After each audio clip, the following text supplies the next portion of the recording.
तो इस कहानी की शुरुआत होती है एक बच्ची को दिखाने से जो अपने मॉम डैड के साथ छुट्टियां मनाने ट्रिप पर आई हुई थी। ये जगह इनके घर से काफी दूर और बहुत खूबसूरत थी, जहां और भी कई सारी फैमिलीज छुट्टियां मनाने आई हुई थी। बच्चे की मॉम का नाम लुइस होता है। एक दिन जब ये लोग खाना खा रही थी तो इनकी मुलाकात एक दूसरी फैमिली से हुई। इनमें एक कपल और उनका बेटा था। आदमी का नाम पैडी था और उनके बेटे की जुबान नहीं थी, वो बोल नहीं सकता था। अब आज की मुलाकात में ये लोग काफी बातें करते हैं एक दूसरे के साथ। इन्हें काफी अच्छा लगा, इसलिए ये हर रोज फिर इसी तरह साथ बैठकर बातें करते और खाना खाते हैं। ऐसे ही इन लोगों में दोस्ती हो जाती है। फिर जैसे छुट्टियां खत्म हुई, लुइस और उसकी फैमिली अपने घर, जबकि पैडी और उसकी फैमिली अपने घर में चले जाते हैं। घर आकर लुइस अपने हस्बैंड के साथ उन लोगों की तारीफ करती है कि वो कितनी अच्छी आदत के लोग हैं। फिर एक दिन पैडी लुइस के हस्बैंड के पास उनकी तस्वीर की मेल करता है और उन्हें अपने घर आने की दावत देता है। अब पैडी और उसकी फैमिली गाँव में, जबकि ये लोग शहर में रहती थी, इसलिए ये सोचते हैं कि पता नहीं गाँव की जिंदगी कैसी होगी। फिर ये भी सोचते हैं कि वो लोग इतने प्यार से बुला रही हैं तो हमें जाना चाहिए और हमें गांव की जिंदगी देखने का मौका भी मिल जाएगा। इसलिए लुइस के कहने पर ये लोग कुछ दिन बाद ही उनके घर के लिए निकल जाते हैं। ये जब उनके घर पहुंचे तो पैडी और उसकी वाइफ काफी खुश होते हैं। खूब अच्छे से इनका वेलकम किया जाता है। पैडी कहता है, मुझे बहुत खुशी महसूस हो रही है कि तुम लोग हमारे घर आए हो, वरना मैं तो समझ रहा था कि गाँव का सोचकर तुम आओगे ही नहीं। फिर ये लोग मिलकर खाना खाते हैं, जिसके बाद हम बड़ी ही अजीब चीज देखते हैं कि वो लुइस के हस्बैंड से कचरा पिकवाते हैं और जब वो बाहर गया डस्टबिन में फेंकने तो तभी उसके पास पैडी का बेटा एंट आ जाता है। वो उसे कुछ बताने की कोशिश करता है, शायद वो उसे समझाने की कोशिश कर रहा था कि मैं गूंगा कैसे हुआ, पर बेचारा बता ही नहीं पाता क्योंकि तभी यहाँ पैडी आकर उसे अपने साथ ले जाता है। रात को ये लोग काफी देर तक बातें करते रहते हैं। अब लुइस को यहाँ इतना अच्छा नहीं लग रहा था क्योंकि वो शहर की रहने वाली थी। वो अपने हस्बैंड को कहती है कि एक तो इनका घर इतना छोटा है, ऊपर से साफ भी नहीं रखा हुआ, मुझे तो बहुत बुरा लग रहा है यहाँ। लेकिन फिर भी जैसे तैसे वो एडजस्ट कर रही होती। अगले दिन पैडी इन्हें घुमाने जंगल में लेकर गया। वो इन्हें फिर जंगल के पास वाली झील में भी लेकर जाता है, जहाँ ये स्विमिंग करके काफी एंजॉय करते हैं। घर आने के बाद बाकी सब तो खुश थे, लेकिन लुइस का एक बार फिर से मुंह बन जाते हैं। वो कहती है, पता नहीं मुझे क्यों अच्छा नहीं लग रहा, ये झील में नहाना, जंगल में घूमना, ये सब क्या है। तब उसका हस्बैंड समझाता है कि देखो, ऐसा कुछ भी अजीब नहीं है जैसा तुम्हें लग रहा है। वो दरअसल तुम सब कुछ पहली बार कर रही हो ना, इसीलिए तो ज्यादा मत सोचो। तभी इनके रूम में पैडी की वाइफ आती है। वो कहती है, तैयार रहना, आज शाम हम खाना खाने बाहर होटल में जाएंगे। वो जब ये कहकर गई तो लुइस अपनी सोच पर काफी अफसोस करती है कि मैं सच में ज्यादा ही सोच रही हूँ। ये लोग तो काफी अच्छे हैं, मेहमान नवाज है, हमारा कितना ख्याल रख रहे हैं। वो काफी खुश हो गई और जाने के लिए ये लोग तैयार हो जाते हैं। फिर जब ये जाने के लिए निकलने लगी तो इन्हें पता चलता है कि ये लोग बच्चों को साथ नहीं लेकर जा रहे हैं। एंट और लुइस की बेटी घर ही रहेंगी। बच्चों की देखभाल करने के लिए पैडी एक बेबी सिटर को बुलाता है जो उनका ध्यान रखेगा, पर इस वजह से लुइस को अच्छा नहीं लगता क्योंकि वो इस तरह अपनी बेटी को घर पर अकेला नहीं छोड़ सकती थी। उसका दिल घबरा रहा था, लेकिन उसके पास कोई रास्ता नहीं था, इसलिए वो पैडी की बात मानकर राजी हो गई। अपनी बेटी को अकेला छोड़कर उनके साथ चली जाती। ये लोग डिनर करने समंदर किनारे आए, जो जगह इन लोगों को काफी पसंद तो आई, लेकिन ये होटल बिल्कुल छोटा सा था। यह होटल का मालिक इनसे काफी अच्छे से बात करने की कोशिश कर रहा था, लेकिन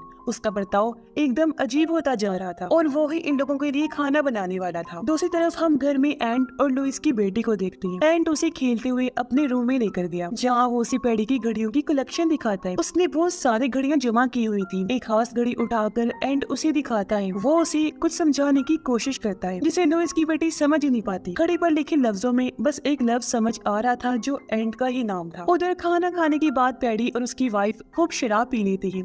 नशे की हालत में वो अजीब तरह डांस कर रही होती है। साथ ही उनकी बातें भी बहुत ही अजीबोगरीब थी, जिनसे लुइस और उसके हस्बैंड को काफी बुरा महसूस हुआ। फिर जब इनके जाने की बारी आई तो वो बड़े आराम से लुइस के हस्बैंड के हाथ में बिल थमाकर बाहर चले जाते हैं। ये देखकर दोनों को फिर बुरा लगा कि मेहमान भी हम हैं और बिल भी हमसे ही दिलवाया जा रहा है, मगर एक बार फिर उनका बोलने का मुंह नहीं पड़ता। उधर एंट और लुइस की बेटी जब सोने गई तो एंट उसे अपने जिस्म पर लगे चोटों के निशान दिखाने लगता है, पर तभी वो लोग पार्टी करके घर आ गई, इसलिए एंट जल्दी से लेट गया, सोने का नाटक करने लगता है। लुइस देखती है कि उनकी बेटी सो गई है, इसलिए वो अपने रूम में चले गई, जबकि पैडी और उसके हस्बैंड अपने रूम में चले जाते हैं। अब लुइस की अपने हस्बैंड के साथ बहस हो जाती है। वो कहती है कि ना तो मुझे ये लोग पसंद आ रही हैं और ना ही इनकी हरकतें, मुझे बहुत बुरा फील हो रहा है, इसलिए चलो यहाँ से जितनी जल्दी हो सके, क्योंकि इतने टाइम से मैं बस एडजस्ट ही कर रही हूँ, यहाँ दिल से नहीं रह रही। इस पर उसका हस्बैंड कहते हैं, मेरी जान परेशान ना हो और रिलैक्स हो जाओ, जितनी जल्दी हुआ हम चले जाएंगे यहाँ से। फिर ये दोनों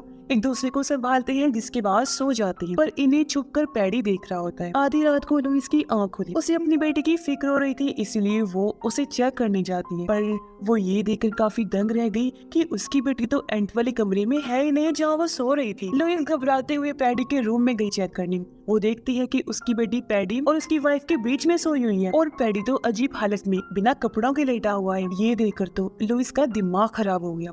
वो अपनी बेटी को उठाकर जल्दी से अपने कमरे में आ जाती है। अपने हस्बैंड को कहती है कि उठो जल्दी, अब मैं एक सेकंड यहाँ रुकने वाली नहीं हूँ, चलो मेरा खून खोल रहा है। उसका हस्बैंड उसकी बात मान लेता है और ये दोनों अपना सामान पैक करने लगे। फिर जैसे ही सुबह हुई, ये लोग उनको बताए बगैर ये निकल जाते हैं। अब एक तरह से ये उस जंगल से निकल गई थी, पर तभी लुइस की बेटी को याद आता है कि मैं तो अपना टेडी खिलौना उनके घर पर ही भूल आई हूँ। अब वो अपने टेडी से बहुत प्यार करती थी, उसके बगैर रहती तक नहीं थी। इसलिए वो अपने डैड से जिद करने लगी कि मुझे अपना टेडी चाहिए। हालांकि उसकी माँ ने उसे समझाया कि बेटा जिद नहीं करते, लेकिन वो नहीं सुनती। इस बातचीत के दौरान इनका एक्सीडेंट होने वाला था, जिससे वो बाल बाल बचते। उसके डैड अपनी बेटी की जिद पर रुक नहीं पाते, तो उसकी बात मानकर वो गाड़ी वापस मोड़ लेते हैं और ये लोग फिर से उनके घर आ जाते हैं, जहाँ पैडी और उसकी वाइफ भी जाग गई थी। पैडी उनसे पूछता है, आखिर ऐसा क्या हुआ जो तुम लोग बिना बताए चले गए? आखिर किस चीज से भागी हो तुम? क्या हमारी मेहमान नवाजी में कोई कमी रह गई थी? तब लुइस का हस्बैंड कहता है लुइस ने कुछ ऐसा देखा है जो इसको पसंद नहीं आया। अब इससे ज्यादा वो कोई जवाब नहीं दे पाता, इसलिए लुइस को ही बोलना पड़ता है। वो कहती है कि कल रात तुमने मेरी बेटी को अपने कमरे में क्यों सुलाया था? ये सुनकर पैडी भी काफी हैरान रह जाता है, पर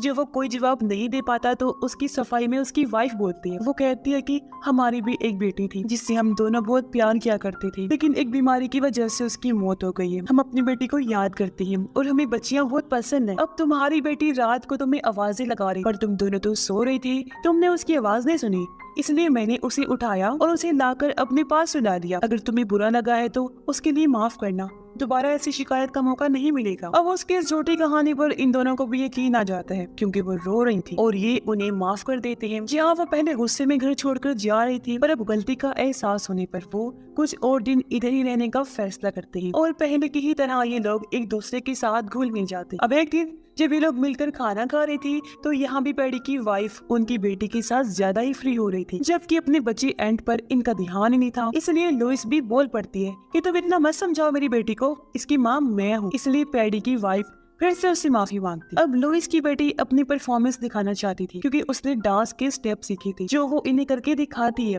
तब उसके साथ एंट भी डांस करने लग जाता है। अब एंट हमेशा उदास रहता था, लेकिन आज वो पहली बार एंजॉय करता है, खुश नजर आ रहा था। लेकिन उसकी खुशी उसके बाप पैडी से बर्दाश्त नहीं हुई थी, क्योंकि वो लुइस को बीच में ही टोक देता है कि तुम ठीक नहीं कर रहे, ये किस तरह का डांस कर रही हो, क्या तुमने सीखा नहीं? बार बार उसे बुरी तरह डांटता है। पर इस चीज को देखकर लुइस की बेटी काफी डर जाती है, जिसके बाद दोनों बच्चे फिर से डांस करने लगे। लेकिन इस बार भी जब एंट ने गलती की तो पैडी को फिर से गुस्सा आ गया। इस बार तो वो उसे अपना जूता फेंक के मारता है, जो देखकर लुइस को बहुत बुरा लगता है। इसलिए वो बोली पड़ी कि ये क्या कर रहे तुम, ये कोई तरीका है बच्चे से पेश आने का? क्या हो गया अगर उसने गलती कर दी तो? ऐसा नहीं करना चाहिए, तुम्हें बच्चे है वो। फिर लुइस अपने हस्बैंड को भी साइड में लेकर गई, कहती है कि मुझसे अब और बर्दाश्त नहीं हो रहा, मैं मजीद यहाँ नहीं रुक सकती, तो जल्द से जल्द चलो यहाँ से, क्योंकि अब तो ज्यादा ही चीजें खराब होती जा रही हैं। इसके बाद पैडी जाकर सो जाता है। तब मौके का फायदा उठाकर एंट उसके पास से चाबियां चुरा लेता है। फिर खेलने के बहाने वो लुइस की बेटी को लेकर एक शेड में जाता है। शेड का दरवाजा खोलकर अंदर आया,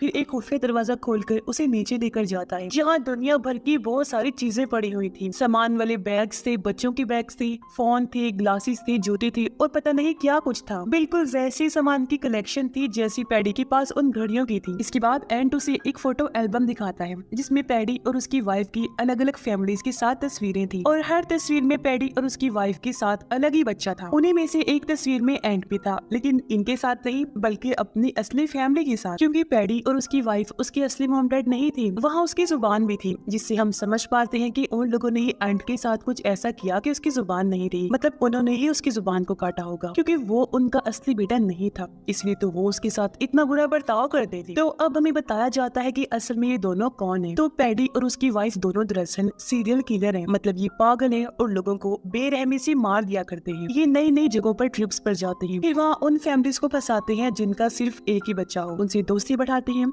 और उन्हें अपने घर में आने की दावत देते हैं। और जब वो फैमिली इनके घर आती है तो ये उनका सारा सामान और पैसा लूट कर उन्हें मार देते हैं। उनकी बच्ची की जुबान काट देते हैं ताकि वो किसी को कुछ बता ना पाए, और उस बच्चे को अपने साथ रखते हैं। फिर उसे अगली ट्रिप पर लेकर जाते हैं और वहाँ से नया शिकार यानी अगली फैमिली को फंसाते हैं, जिसके बाद इस बच्चे को भी मार देते हैं और फैमिली के साथ वो सब चीजें रिपीट करते हैं और इनकी ये साइकिल ऐसे चलती रहती है। और अब मरने की बारी एंड की है। साथ ही लुइस और उसकी वाइफ को लूट कर उन्हें भी मार देंगे ये लोग, और लुइस की बेटे को अपने पास रख लेंगे। फिर उसे भी वही सब बर्दाश्त करना पड़ेगा जो अब तक एंड करता आ रहा था। ये भी कुछ बोल नहीं पाएगी क्योंकि इसकी भी जुबान वो काट देंगे। लेकिन एंड बेचारा फिर भी बार बार इन्हें अलग अलग तरीकों से बचाने की कोशिश कर रहा था कि ये यहाँ से भाग जाए, लेकिन ये लोग समझ ही नहीं पाए। खैर लुइस की बेटी अपने फोन में सभी फैमिलीज की तस्वीरें ले लेती है और ये दोनों जल्दी से बाहर आ जाते हैं। फिर एंड पैडी के पास गया और बहाने से उसके पास चाबी वापस रख देता है। अब लुइस सोचती है कि मैं अपनी मॉम को कैसे सारी बात बताऊं, क्योंकि लुइस तो पैडी की वाइफ से बातें करने में मसरूफ थी। तो तब उसकी बेटी को एक आइडिया आया। वो खुद को एक पिन से कट लगाकर अपना खून निकालती है और सबका ध्यान अपनी तरफ कर लेती है। उसने कहा कि मेरे कपड़ों पर पता नहीं कैसे खून लग गया है, इसलिए लुइस उसे वॉशरूम में लेकर जाती है। उसकी बेटी को मौका मिल गया था अपनी मॉम से बात करने का, इसलिए वो उन्हें उन फैमिलीज की सारी तस्वीरें दिखाती है और पैडी और उसकी वाइफ की सच्चाई भी बताती है, जो सुनकर लुइस की होश उड़ जाती है। पर वो अपनी बेटी को यही कहती है कि बेटा ऐसा कुछ नहीं है जैसा तुम सोच रही हो, ताकि उसकी बेटी परेशान ना हो। वो उसे रिलैक्स करती है, पर लुइस समझ जाती है कि कुछ भी ठीक नहीं, यहाँ तो बहुत बड़ी गड़बड़ चल रही है। ये बहुत खतरनाक लोग हैं और हम लोग बुरी तरह यहाँ पर फंस गए हैं। तभी लुइस बाहर आई। वो बहाना करती है कि मेरी बेटी बहुत घबराई हुई है, शांत नहीं हो रही, जो कहकर वो अपने हस्बैंड को भी अंदर लेकर जाती है, जहाँ लुइस उसे भी सारी फैमिलीज की तस्वीरें दिखाकर सच बता देती है। उसका हस्बैंड भी काफी दंग रह गया कि ये कितने खतरनाक लोग हैं, न जाने कितनी फैमिलीज को इन्होंने अपना शिकार बना लिया। पर इनके लिए हालात खराब थे क्योंकि ऐसे में ये भाग भी नहीं सकते थे, वो लोग बाहर जो बैठे हुए थे। तब लुइस कहती है हम उन लोगों से ये बहाना कर देते हैं कि हमारी बेटी को पहली बार फीमेल प्रॉब्लम आई है, ऐसे में हम आसानी से यहाँ से निकल जाएंगे। पर जाने से पहले लुइस अपने पास एक चाकू रख लेती है जो उनके काम आ सकता था उनकी हिफाजत करने के लिए। फिर ये लोग अपनी बेटी को लेकर बाहर आए। उनसे कहती है वो दरअसल हमारी बेटी पहली बार है, इसीलिए वो डरी हुई है, घबरा रही है, अपने घर जाना चाहती है। अब एक तरफ जहाँ ये लोग घर जाने की जिद कर रही थी तो पैडी इन्हें रोकने की पूरी कोशिश कर रहा था, पर ये लोग उसकी बात नहीं सुनती। इन्होंने फैसला कर लिया था। लेकिन जब भी लोग बाहर आए तो देखते हैं कि इनकी गाड़ी का टायर तो पंक्चर हो गया है। तब यहाँ पैडी कहता है कोई बात नहीं, टेंशन ना लो, मैं इसे 5 मिनट में ठीक कर दूंगा। पैडी इसके हस्बैंड को वहाँ लेकर जाता है जहाँ सारे औजार पड़े हुए थे। अब हालांकि वो साथ जाने से डर रहा था कि कहीं पैडी मेरे साथ कुछ करना दे, लेकिन पैडी औजार लेकर वापस आया और टायर ठीक कर देता है, यानी फिलहाल वो इनके साथ कुछ नहीं करता। पर जब ये लोग गाड़ी में बैठने लगे तो तभी इनकी नजर उनकी बेटी के टेडी पर जाती है जो दीवार पर काफी ऊपर किसी ने रख दिया था। पैडी कहता है अरे यार ये जरूर एंड की शरारत होगी, जो कहकर वो सीढ़ी लगाता है और लुइस के हस्बैंड को ऊपर जाकर टेडी लाने को कहता है। पैडी अभी भी कुछ नहीं करता। लुइस के हस्बैंड टेडी लेकर आया जिसे खुद अपने हाथों से पैडी उनकी बेटी को देता है। अब तक सब ठीक चल रहा था, लेकिन जैसे लोग गाड़ी में बैठकर यहाँ से जाने लगे